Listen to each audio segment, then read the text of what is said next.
लावारिस ASEAN की एक भारतीय मसाला फिल्म है जिसे प्रकाश मैश मेहरा ने लिखा, निर्देशित और प्रोड्यूस किया था।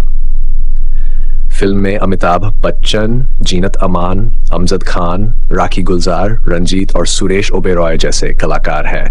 अमिताभ बच्चन ने हीरा किरदार निभाया है, जीनत अमान ने मोहिनी का, अमजद खान ने रणवीर सिंह का और राखी गुलजार ने विद्या का किरदार निभाया है।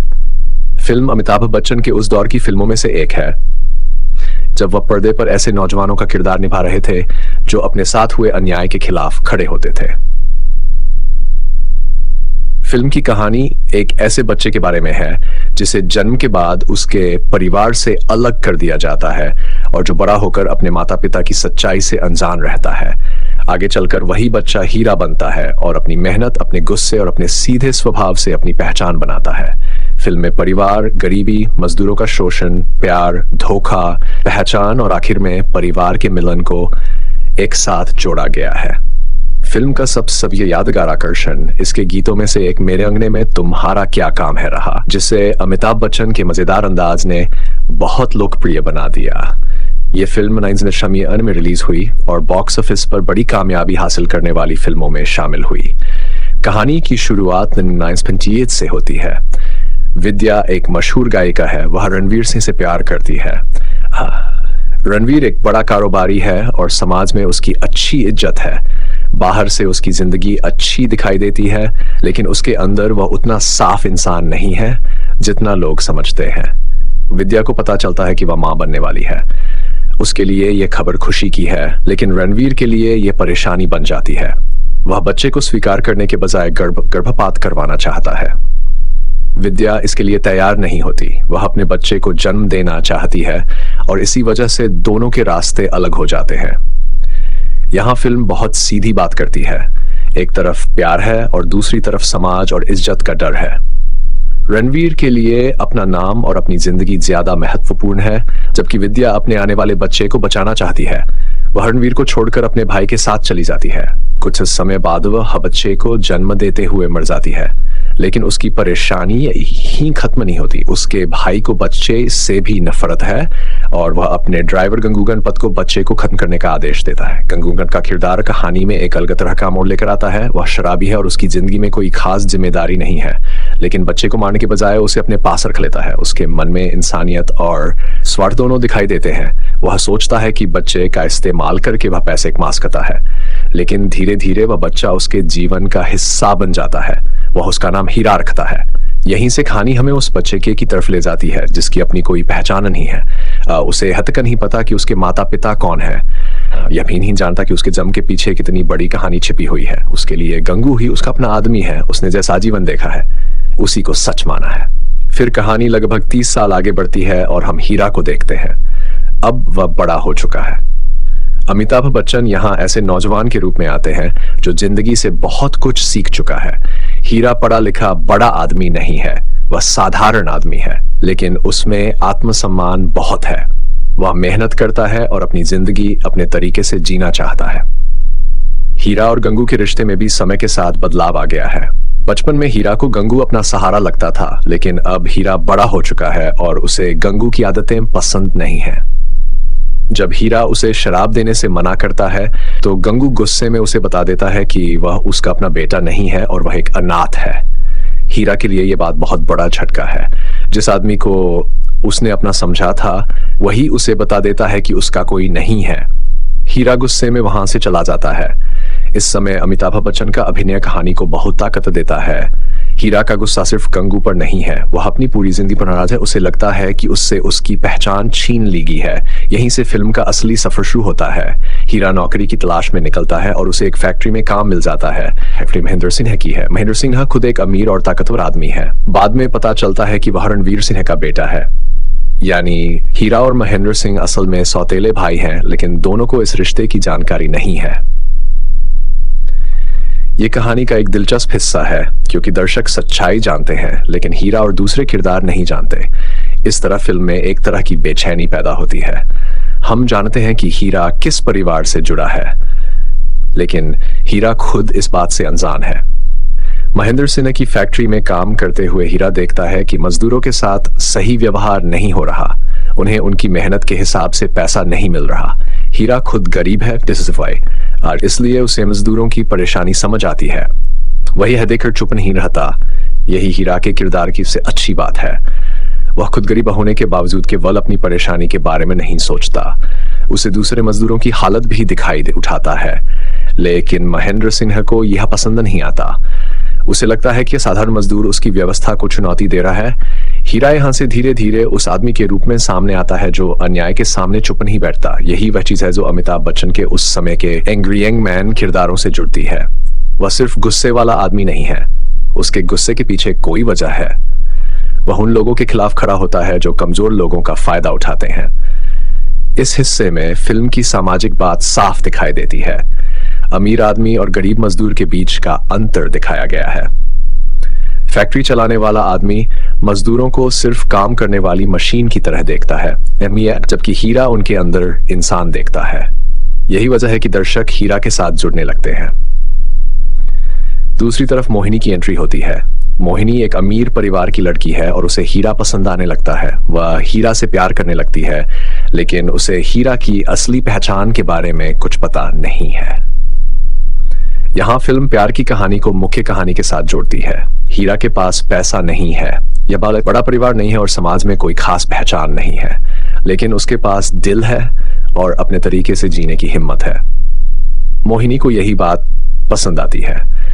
ये प्रेम कहानी फिल्म को थोड़ा हल्का बनाती है। अगर पूरी फिल्म सिर्फ हीरा की गरीबी, परिवार की समस्या और संघर्ष पर रहती तो कहानी काफी भारी हो सकती थी। मोहिनी और हीरा के बीच के दृश्य कहानी में भावनात्मक और रोमांटिक हिस्सा जोड़ते हैं, लेकिन फिल्म का मुख्य संघर्ष हीरा और महेंद्र सिंह के बीच है। महेंद्र सिंह को हीरा से परेशानी है, वह उसे अपने रास्ते से हटाना चाहता है। वह हंसी तरीके से हीरा को खत्म करने की कोशिश करता है और उसे पहाड़ी इलाके में मौजूद अपने एस्टेट में भेज देता है। उसके मन में साफ इरादा है कि हीरा खत्म कर दिया जाए, लेकिन यही किस्मत एक और बड़ा खेल खेलती है। हीरा उसी एस्टेट में रणवीर सिंह सेमला अब उम्रदराज हो चुका है। उसने अपनी जिंदगी में बहुत कुछ हासिल किया है, लेकिन उसके अंदर एक खालीपन है। वह अपनी पुरानी जिंदगी को भूल नहीं पाया है। उसे लगता है कि विद्या मर चुकी है। उसने उसके साथ बहुत बड़ा अन्याय, अपने पुराने फैसले पर पछताता है। दर्शक जानते हैं कि विद्या की मौत के बाद उसका बुस के सामने खड़ा है, लेकिन रणवीर को यह पता नहीं है कि हीरा ही उसका अपना बेटा है। यह स्थिति फिल्म के भावनात्मक के हिस्से को बहुत मजबूत बनाती है।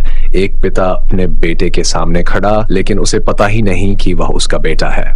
दूसरी तरफ बेटा अपने पिता के सामने है, लेकिन उसे यह तक पता नहीं कि यह आदमी उसका पिता है। यह रहस्य जितना लंबा चलता है, या उतना ही दर्शक इंतजार करते हैं कि आखिर सच्चाई कब सामने आएगी। हीरा अपने स्वभाव से रणवीर को पसंद आने लगता है। रणवीर को उसके अंदर कुछ ऐसा दिखाई देता है जो उसे अच्छा लगता है।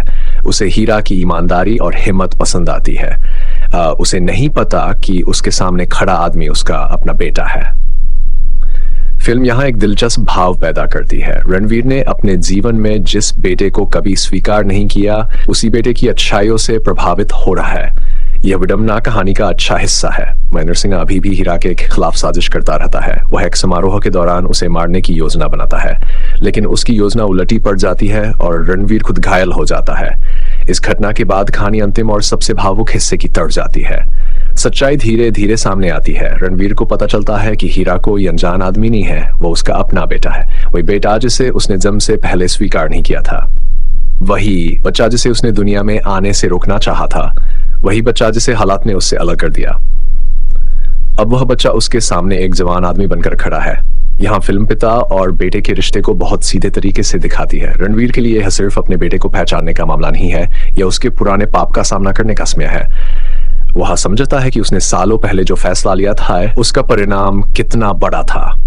हीरा के लिए भी यह पल आसान नहीं है। उसने पूरी जिंदगी खुद को अनाथ समझकर बिताई। उसे अपने परिवार के बारे में कुछ नहीं पता था। अब अचानक उसे पता चलता है कि उसका पिता जिंदा है और वह एक बड़े परिवार का हिस्सा है। लेकिन हीरा की पहचान सिर्फ उसके पिता से नहीं बनती। फिल्म की अच्छी बात यह है कि उसने पहले ही दिखा दिया है कि हीरा अपने दम पर कौन है। वह गरीब था, फिर भी उसने मेहनत की। उसके साथ अन्याय हुआ, फिर भी उसने दूसरों के लिए आवाज उठाई। उसे अपनी पहचान नहीं पता थी, फिर भी उसने अपनी जिंदगी खुद बनाई। इसलिए जब अंत में उसे उसका परिवार मिलता है तो ऐसा नहीं लगता कि उसकी पूरी कीमत सिर्फ उसके पिता की पहचान से आती है। यही फिल्म की भावनात्मक ताकत है। अमिताभ बच्चन ने हीरा के किरदार में जो ऊर्जा दिखाई है वह फिल्म को आगे बढ़ाती है। उनका चेहरा, उनकी आवाज, उनका चलने का तरीका और गुस्सा उस दौर के दर्शकों को तुरंत जोड़ लेता था। हीरा का किरदार ऐसा है जिसमें गुस्सा भी है, मजाक भी है, प्यार भी है और दर्द भी है। अमिताभ बच्चन का अभिनय इस फिल्म की सबसे बड़ी खूबियों में से एक है। लावारिस हीरा जब मजदूरों के लिए आवाज उठाता है तब उसमें एक नेता जैसा आत्मविश्वास दिखाई देता है। जब उसे पता चलता है कि वह अनाथ है तब उसके अंदर का दर्द दिखाई देता है। जब वह मोहिनी के साथ होता है तब उसका नर्म रूप सामने आता है और जब वह अन्याय देखता है तब उसका गुस्सा सामने आ जाता है। यानी एक ही किरदार में कई रंग हैं। जीनत अमान ने मोहिनी के रूप में फिल्म को ग्लैमर और रोमांटिक रंग दिया है। मोहिनी की भूमिका हीरा के मुकाबले कम संघर्ष वाली है, लेकिन वह कहानी में जरूरी है। वह हीरा को सिर्फ उसकी गरीबी या उसके कपड़ों से नहीं देखती, वह उसके स्वभाव को देखती है। यह बात उस समय की फिल्म के हिसाब से अच्छी लगती है। राखी गुलजार की विद्या कहानी की शुरुआत में ही बहुत महत्वपूर्ण भूमिका निभाती है। भले ही उनका किरदार आगे पूरी कहानी में मौजूद नहीं रहता, लेकिन उनकी कहानी ही हीरा की पूरी जिंदगी का आधार बनती है। अगर विद्या की कहानी नहीं होती तो हीरा की कहानी भी नहीं होती। विद्या का फैसला भी कहानी में महत्वपूर्ण है। वह अपने बच्चे को छोड़ना नहीं चाहती। उसके लिए बच्चे की जिंदगी अपनी सामाजिक सुरक्षा से ज्यादा महत्वपूर्ण है। उसकी मौत कहानी को दुखद दिशा देती है, लेकिन उसका फैसला आगे चलकर हीरा के पूरे व्यक्तित्व की नींव बनता है। अमजद खान ने रणवीर सिंह का किरदार निभाया है। यह किरदार सिर्फ एक अमीर आदमी का नहीं है। वह एक ऐसा व्यक्ति है जिसने अपने जीवन में गलत फैसले लिए हैं और बाद में उन फैसलों का बोझ उठाया है। अमजद खान आमतौर पर खलनायक के रूप में भी बहुत याद किए जाते हैं, लेकिन यहाँ रणवीर सिंह का किरदार अलग तरह का है। उसमें अपराध बोध है। वह अपने पुराने रिश्ते को याद करता है। वह जानता है कि उसने विद्या के साथ गलत किया था। इस वजह से किरदार पूरी तरह का लायासफेद नहीं रहता। रंजीत का महेंद्र सिंह भी कहानी में विरोधी ताकत है। अपने पिता की संपत्ति और व्यवस्था का वारिस है। उसके लिए मजदूरों की परेशानी कोई परेशानी बड़ी बात नहीं है। वह अपने फायदे के लिए किसी को भी दबा सकता है। महेंद्र सिंह और हीरा का करवा फिल्म के सामाजिक हिस्से को मजबूत करता है। हीरा सिर्फ अपनी नौकरी बचाने के लिए नहीं लड़ रहा, वह उन मजदूरों के लिए भी लड़ रहा है जिन्हें उनका अधिकार नहीं मिल रहा। यही वजह है कि फिल्म को केवल परिवार की कहानी कहना सही नहीं होगा। इसमें सामाजिक संघर्ष भी है। फिल्म में और खास बात, हीरा खुद नहीं जानता कि किस परिवार का हिस्सा है, फिर भी उसका स्वभाव उसके परिवार की पहचान से अलग है। उसने अपनी जिंदगी गंगू के साथ बिताई है, गरीबी में पला है, उसे किसी बड़े घर की सुविधा नहीं मिली, अपने अंदर इंसानियत रखता है। यहाँ फिल्म एक बहुत सीधी बात कहती है कि आदमी की असली पहचान सिर्फ उसके जन्म से नहीं होती। जिस परिवार में वह पैदा हुआ वह एक हिस्सा है, लेकिन वह किस तरह का इंसान बनता है ये उसके कर्म तय करते हैं। हीरा की यही बात उसे दर्शकों का पसंदीदा किरदार बनाती है। फिल्म की एक बड़ी खूबी उसका भावनात्मक ढांचा है। कहानी में कई मोड़ हैं, लेकिन ज्यादातर मोड़ हीरा की पहचान और उसके परिवार से जुड़े हैं। दर्शक लगातार जानना चाहता है कि हीरा को अपने असली माता पिता के बारे में कब पता चलेगा। इसके साथ ही मजदूरों का संघर्ष कहानी को, ये एक ऐसी फिल्म है जिसमें निजी दुख और सामाजिक अन्याय एक साथ चलते हैं। हीरा का अपना दुख है, मजदूरों का अपना दुख, विद्या का अपना दुख है, रणवीर का अपना अपराध बोध है, मोहिनी का अपना प्रेम। इन सबको मिलाकर कहानी एक मसाला फिल्म का रूप लेती है। फिल्म का मेरे अंगने में तुम्हारा क्या काम है वाला गीत आज भी बहुत याद किया जाता है। यह सिर्फ एक सामान्य फिल्मी गाना नहीं बन पाया। अमिताभ बच्चन ने जिस मजेदार अंदाज में इसे पेश किया, उससे गीत की लोकप्रियता और बढ़ गई। खासकर उनका अलग अलग रूप में सामने आना और हास्य पैदा करना दर्शकों को खूब पसंद आया। इस गाने की खास बात यह है कि फिल्म के गंभीर माहौल के बीच ये एक अलग तरह की मस्ती लेकर आता है। मसाला फिल्मों में यही चीज काम करती है। कहानी में दुख है तो उसके बीच हंसी भी चाहिए, संघर्ष है तो उसके बीच मनोरंजन भी चाहिए, प्यार है तो उसके बीच गीत चाहिए।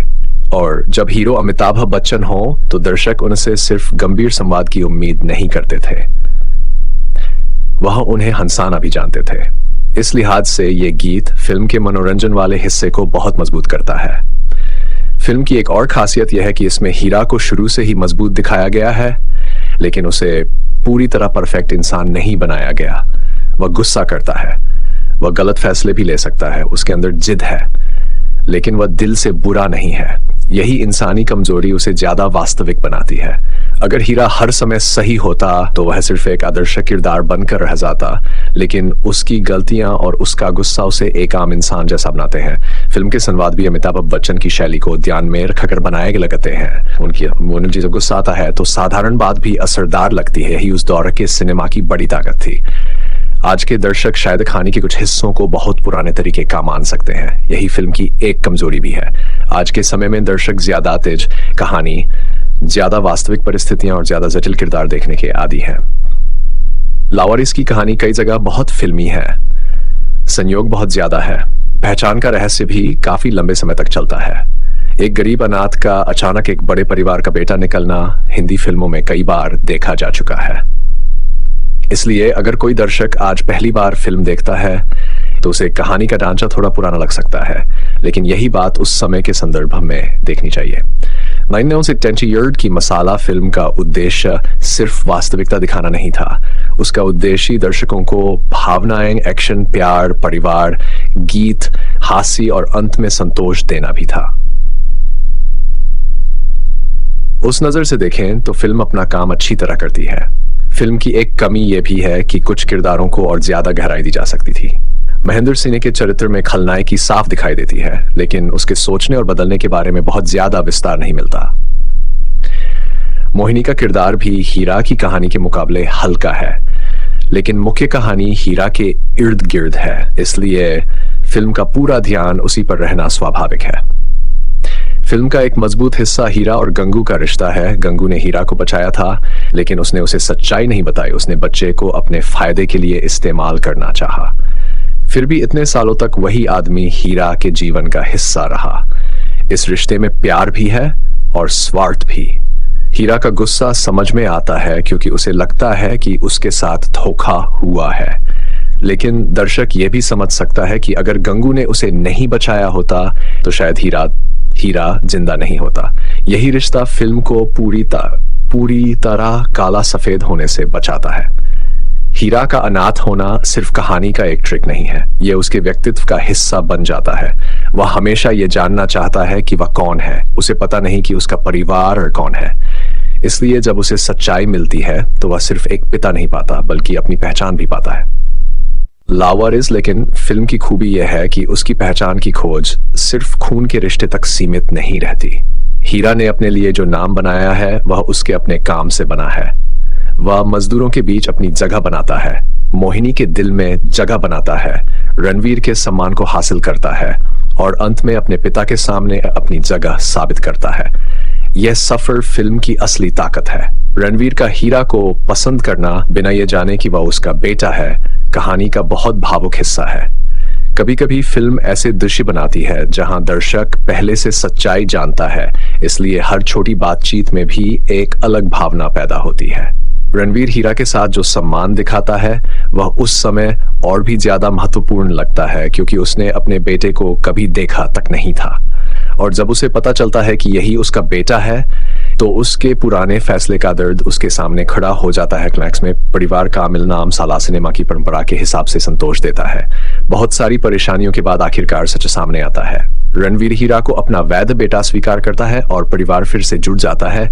कुछ दर्शकों को आज यह अंत बहुत आसान या बहुत भावुक लग सकता है, लेकिन उस दौर के दर्शकों के लिए ऐसे अंत का बहुत बड़ा महत्व था।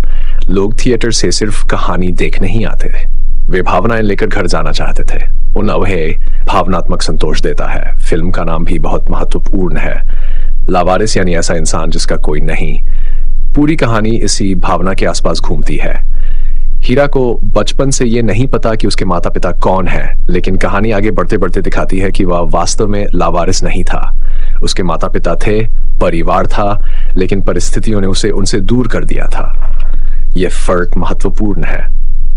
हीरा का सबसे बड़ा संघर्ष शायद गरीबी नहीं बल्कि अपनी पहचान की कमी है। वह यह जानना चाहता है कि वह किसका बेटा है और अंत में उसे जवाब मिलता है। फिल्म की सामाजिक बात भी आज के समय में कुछ हद तक प्रासंगिक लगती है। मजदूरों को कम पैसे देना, ताकतवर लोगों का कमजोर लोगों का फायदा उठाना और गरीब आदमी का अपनी आवाज उठाना, आज भी ऐसे विषय हैं दर्शक समझ सकते हैं। हालांकि फिल्म उन्हें आज के हिसाब से बहुत सरल तरीके से दिखाती है। आज की फिल्म शायद दूरों की समस्या को ज्यादा विस्तार से दिखाती। यहाँ हीरा ही उस संघर्ष का मुख्य चेहरा बन जाता है। यही मसाला सिनेमा का तरीका है। एक आदमी कई लोगों की आवाज बन जाता है। अमिताभ बच्चन इस भूमिका में पूरी तरह बैठते हैं। उनकी स्क्रीन प्रेजेंस इतनी मजबूत है कि कई बार वह सिर्फ चुप खड़े होकर भी दृश्य पर अपना असर डाल देते हैं। उनकी आवाज में वह भारी पे गुस्से को अलग ताकत देता है। उनकी कॉमेडी टाइमिंग भी अच्छी है। खासकर गीत वाले हिस्से में वह अपने गंभीर हीरो वाले व्यक्तित्व को छोड़कर मजेदार अंदाज में आते हैं। यही संतुलन फिल्म को मनोरंजक बनाता है। अगर पूरी फिल्म सिर्फ गुस्सा और बदला होती तो वह बहुत भारी हो सकती थी, लेकिन यहाँ रोमांस, हास्य, गीत और परिवार की भावनाएं कहानी को अलग अलग रंग देते हैं। फिल्म की दूसरी बड़ी खूबी इसका मनोरंजन मूल्य है। आज जब हम पुरानी मसाला फिल्मों को देखते हैं तो हमें समझना चाहिए कि उस समय दर्शक एक फिल्म में बहुत कुछ चाहते थे। उन्हें हीरो चाहिए था, हीरोइन चाहिए थी, खलनायक चाहिए था, प्यार चाहिए था, परिवार चाहिए था, गाने चाहिए थे और अंत में न्याय भी चाहिए था। इन सभी चीजों को एक साथ देने की कोशिश करती है और यही कारण है कि फिल्म बड़ी व्यावसायिक सफलता बनी। फिल्म को बॉक्स ऑफिस पर हिट बताया गया और आईटी हन की सबसे ज्यादा कमाई करने में इसका स्थान रहा। यह बात अपने आप में बताती है कि उस समय दर्शकों ने फिल्म कितना पसंद किया था। फिल्म को पुरस्कारों में भी पहचान मिली। अमिताभ बच्चन को सर्वश्रेष्ठ अभिनेता के लिए और सुरेश रॉय को सहायक अभिनेता के लिए फिल्म फेयर। अलका याग्निक को भी मेरे अंगने में गीत के लिए महिला प्लेबैक गायिका की श्रेणी में नामांकन मिला। इन सब चीजों से फिल्म की लोकप्रियता का अंदाजा लगाया जा सकता है, लेकिन फिल्म की कमियों को नजरअंदाज भी नहीं करना चाहिए। सबसे बड़ी कमी कहानी की सरलता है। अगर आज का दर्शक बहुत आधुनिक और यथार्थवादी सिनेमा देखने का आदी है तो उसे कई घटनाएं अस्वाभाविक लग सकती हैं। एक के बाद एक संयोग कहानी को आगे बढ़ाते हैं। दूसरी कमी यह है कि कुछ भावनात्मक हिस्से काफी ज्यादा सीधे तरीके से पेश किए गए हैं। आज के दर्शक शायद कम संवाद और ज्यादा सूक्ष्म अभिनय पसंद करें। तीसरी कमी यह है कि महिला किरदारों को उतनी जगह नहीं मिलती जितनी पुरुष किरदारों को। विद्या की कहानी बहुत महत्वपूर्ण है, लेकिन उनकी जिंदगी को ज्यादा विस्तार से नहीं दिखाया गया। मोहिनी भी मुख्य रूप से हीरा की प्रेम कहानी का हिस्सा बनती है। फिर भी इन कमियों को फिल्म के समय और शैली को ध्यान में रखकर देखना चाहिए। लॉवरिस एक डॉक्यूमेंट्री या वास्तविक सामाजिक फिल्म बनने की कोशिश नहीं करती। यह पूरी तरह मसाला मनोरंजन है और उस नजर से देखें तो इसका ढांचा काफी सफल है। फिल्म का भावनात्मक असर आज भी इसलिए बना हुआ है कि पहचान खोजने की बात कभी पुरानी नहीं होती। हर इंसान चाहता है कि उसे स्वीकार किया जाए। हर इंसान चाहता है कि उसके पास कोई अपना हो। हीरा ने यह सब नहीं देखा था, इसलिए उसकी यात्रा दर्शकों को छूती है। जब उसे अंत में अपना परिवार मिलता है तो वह सिर्फ कहानी का सुखद अंत नहीं है, यह उस आदमी की जिंदगी का जवाब है जिसने 30 साल तक खुद को अकेला समझा था। इसी वजह से फिल्म का क्लाइमैक्स भावुक लगता है। अगर इस फिल्म को आज दोबारा देखा जाए तो शायद कुछ हिस्से पुराने लगे, लेकिन अमिताभ बच्चन का अभिनय अभी भी ध्यान खींचता है। उनका हीरा आज भी एक ऐसा किरदार है जिसे दर्शक आसानी से समझ सकते हैं। वह गुस्सा करता है क्योंकि उसके साथ गलत हुआ है। वह डरता है क्योंकि दूसरों के साथ गलत हो रहा है। वह प्यार करता है क्योंकि उसके अंदर भावनाएं हैं, और वह अपने परिवार की तलाश करता है क्योंकि हर इंसान की तरह वह भी जानना चाहता है कि वह कहां से आया है। यही फिल्म का दिल मेरे हिसाब से लावारिस की सबसे बड़ी मेरिट अमिताभ बच्चन का प्रदर्शन और हीरा का मजबूत चरित्र है। इसके बाद कहानी में परिवार और सामाजिक अन्याय को जोड़ने का तरीका अच्छा है। गीत, संगीत और मनोरंजन वाला हिस्सा फिल्म को हल्का खाता है। अमजद खान, जीनत अमान, राखी और रंजीत जैसे कलाकार कहानी को मजबूत बनाते हैं। प्रकाश मेहरा ने कहानी को इस तरह बनाया कि एक ही फिल्म में भावनात्मक ड्रामा, एक्शन, रोमांस, कॉमेडी और पारिवारिक मिलन सब आ जाए। इसकी सबसे बड़ी डिमेरिट यह है कि आज के हिसाब से बहुत फिल्मी और अनुमान लगाने लायक लग सकती है। कुछ किरदारों को ज्यादा गहराई मिल सकती थी। महिला किरदारों की भूमिका भी सीमित है। ये घटनाएं संयोग पर निर्भर करती हैं, लेकिन ये कमियां उस दौर के मसाला सिनेमा की शैली का हिस्सा भी थीं। अंत में लवारिस को सिर्फ एक अनाथ लड़के की कहानी कहना सही नहीं होगा। ये एक ऐसे आदमी की कहानी है जो अपने नाम और अपनी पहचान की तलाश करता है। वह खून के रिश्ते से अनजान होकर भी अपने दम पर एक अपनाता है। उसे अंत में उसे परिवार के बारे में सच्चाई पता चलती है तो उसकी जिंदगी का एक अधूरा हिस्सा पूरा हो जाता है। हीरा का सफर गरीबी से अमीरी तक जाने का सफर नहीं है। यह अनजान होने से पहचान मिलने का सफर है। यह अकेलेपन से परिवार तक पहुंचने का सफर है। यह गुस्से से स्वीकार किए जाने तक का सफर है। और यही वजह है कि लावारिस आज भी अमिताभ बच्चन की यादगार फिल्मों में गिनी जाती है। फिल्म में कई चीजें ऐसी हैं जिन्हें आज शायद अलग तरीके से बनाया जाता। कहानी ज्यादा वास्तविक हो सकती थी, किरदारों के अंदर की भावनाओं को ज्यादा विस्तार मिल सकता था, लेकिन उस समय की मनोरंजन वाली फिल्म के रूप में यह अपनी बात साफ तरीके से कहती है। हीरा हमें यह याद दिलाता है कि इंसान की कीमत सिर्फ इस बात से तय नहीं होती कि उसका पिता कौन है या वह किस परिवार में पैदा हुआ है। उसने जिंदगी में क्या किया, कमजोर लोगों के साथ कैसा व्यवहार किया और मुश्किल समय में उसने कौन सा रास्ता चुना, यह भी उसकी पहचान बनाता है। और शायद यही लावारिस की सबसे अच्छी बात है। जिस लड़के को दुनिया ने लावारिस समझा, वही आखिर में अपनी पहचान खुद बनाता है। उसे अपना परिवार भी मिलता है, लेकिन उससे पहले वह खुद को साबित कर चुका होता है। यही कारण है कि फिल्म की पुरानी शैली और आज के बदल चुके सिनेमा के बावजूद हीरा का किरदार अभी भी दर्शकों से जुड़ सकता है। लावारिस पूरी तरह परफेक्ट फिल्म नहीं है। इसमें कई पुराने जमाने वाली बातें हैं। कुछ जगह कहानी बहुत सुविधाजनक तरीके से आगे बढ़ती है और कई भावनाएं खुलकर दिखाई जाती हैं, लेकिन इसमें दिल है, मनोरंजन है और एक ऐसा मुख्य किरदार है जिसे दर्शक लंबे समय तक याद रख सकते हैं।